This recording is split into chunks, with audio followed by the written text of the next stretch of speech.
Bill and Sue Douglas came to the Gunflint Trail in the early 1970s, looking to buy some land and start a business. Naturally, they talked to Russell Blankenberg.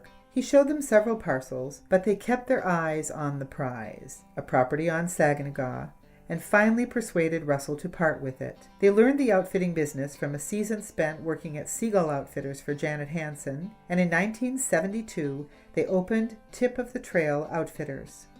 The winter before they opened, a national magazine ran an article called Shootout on Sag. Presumably, the title referred to the fishing being as easy as shooting fish in a bucket. "We were inundated with people coming up to catch their 10-pound walleye," recalls Bill. "It was a zoo. By noon on our first day, we were out of pop and beer, and we were in shock," said Sue. Russell and Eve came over to see how the greenhorns were doing, and Eve said, "It really isn't like this all the time. This is special." Their first home was a 16-foot trailer with no running water and an outhouse nearby.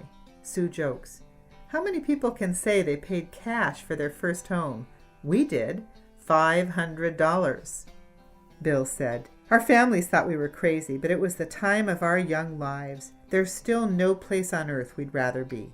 We really felt we had arrived when we put in a shower building for the outfitting business. They also built a wilderness hotel, which housed the dining room, kitchen, and 12 bunkhouse-style rooms. Later, they would buy logs, peel them by hand, and build their own log home from the ground up.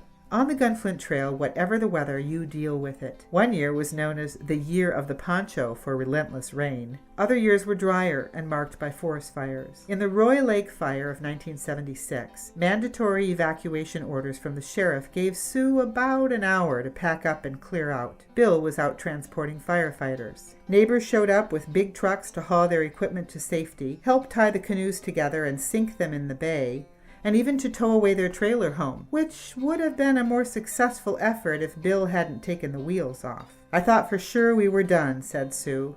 And then the wind changed and saved us. Tip of the Trail was sold to the government in 1985. The Ham Lake Fire of 2007 consumed their log home and 30 years of accumulated possessions. Bill said simply, "It was hardest to lose the trees." What are they doing now? Rebuilding, of course, so that when the time comes, they can retire to their home on the Gunflint Trail.